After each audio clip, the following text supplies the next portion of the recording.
ഒരു വയോധികനെത്തി 2000 രൂപ പോക്കറ്റിൽ നിന്നും എടുത്ത് MP ഗോവിന്ദന് നൽകിയ കാഴ്ച വൈറലായിരുന്നു. ഗോവിന്ദൻ ആ പണം തിരികെ മൊയ്തീന്റെ പോക്കറ്റിൽ ഇട്ടുകൊടുക്കുകയും ചെയ്യുന്ന ദൃശ്യങ്ങൾ കാണാം. വേറുള്ള നേതാക്കന്മാരെല്ലാം കൂടി പറഞ്ഞ് അയാൾ എരിയത്ത് കൊടുക്കുകയാണെങ്കിൽ നിങ്ങൾക്ക് എല്ലാം തിരിച്ചു തരൂന്ന്. ഞാൻ അങ്ങനെ കൊടുത്ത് തിരിച്ചു തരികയും ചെയ്തു. മനസ്സറിഞ്ഞ് കൊടുക്കാനില്ല.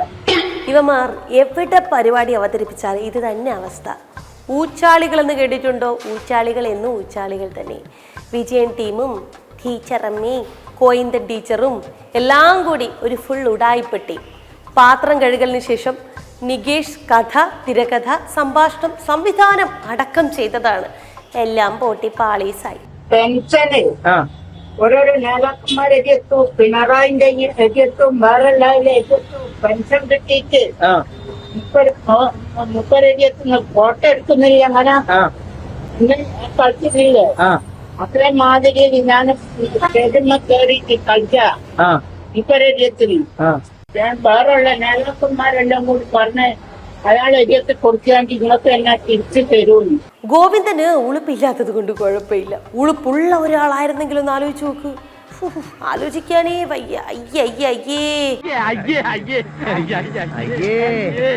എന്തായാലും അപ്പൂപ്പനെ ഭാഗ്യവാൻ തന്നെ. അഭിനയത്തിനാണെങ്കിലും ആ കൊടുത്ത കാശ് തിരിച്ചു കിട്ടിയല്ലോ. അപൂർവമാണ്. സാധാരണ ഉള്ളതൊക്കെ വാരിക്കൊണ്ട് പോക്കാണ് പതിവ്. സംഭവം ഒന്ന് ചുരുക്കി പറയാം. ബാലുശ്ശേരിയിൽ വയോധികൻ തന്റെ പെൻഷൻ തുക CPM സംസ്ഥാന സെക്രട്ടറി MP ഗോവിന്ദന് നൽകുന്നു. എന്ത് രസം! എന്നിട്ട് എന്ത് പറ്റി? അതൊരു വലിയ കഥയാണ് സർ. വയോധികന്റെ പെൻഷൻ തുകയിലെ ഷെയർ കിട്ടിയാലേ കഞ്ഞി കുടിക്കാനുള്ളോ എന്ന് ചോദിക്കരുത്. കഥ തുടങ്ങിയിട്ടേ ഉള്ളൂ. അപ്പോ MP ഗോവിന്ദന് ഷെയർ കൈമാറിയതിന് പിന്നിൽ അത്യുഗ്രൻ തിരക്കഥയുണ്ടായിരുന്നു. പരിചയം പോലും ഇല്ലാത്തവരെ കഥാപാത്രങ്ങളാക്കി പഠിക്കാനുള്ള മനസ്സ്. ഇടതുപക്ഷ ജനാധിപത്യ മുന്നണിയുടെ വടക്കൻ മേഖല വികസന മുന്നേറ്റ ജാഥ. ആ ജാഥയിൽ വെച്ച് തന്നെ പണം കൈമാറണമെന്നാണ് അത്രേ നേതാക്കൾ പറഞ്ഞതെന്ന്. ഇത് നമ്മൾ പറഞ്ഞുണ്ടാക്കിയതല്ല. ബാലുശ്ശേരി സ്വദേശിയായ മൊയ്തി പുള്ളി തന്നെ പറഞ്ഞതാണ്. ഇതോടുകൂടി സംഗതി അമ്പേ പൊളിഞ്ഞു. ഗോവിന്ദന് പണം നൽകിയാൽ തിരികെ തനിക്ക് തന്നെ നൽകുമെന്ന് നേതാക്കൾ പറഞ്ഞെന്ന് അദ്ദേഹം പറയുന്ന വീഡിയോയെ ലീക്കായി. വേറുള്ള നേതാക്കന്മാരെല്ലാം കൂടി പറഞ്ഞ് അയാൾ എരിയത്ത് കൊടുക്കുകയാണെങ്കിൽ നിങ്ങൾക്ക് എല്ലാം തിരിച്ചു തരൂന്ന്. ഇതോടുകൂടി പാർട്ടി വിരുദ്ധനായി, വർഗശത്രുവായി, കുലംകുത്തിയായി. ഹിറ്റ് പോലെ പെൻഷൻ ഉയർത്തി കാണിക്കാൻ ശ്രമിച്ചതാണ്. ഘട്ടം ഗയ. പണി പാളി.